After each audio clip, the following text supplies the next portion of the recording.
Začetek pripravljalnega obdobja za naslednjo sezono se je začel.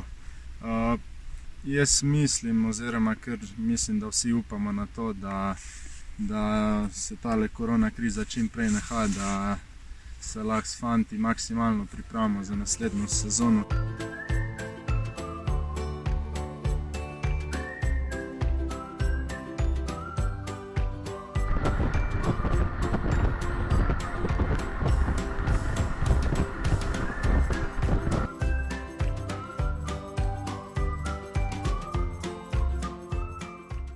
Ki pa upam, da ne bo tako okrnjena, kot je bila letošnja sezona, in da pa iz te prihajajoče sezone res naredimo nekaj največ, kar smo sposobni, in pokažemo, da smo ekipa.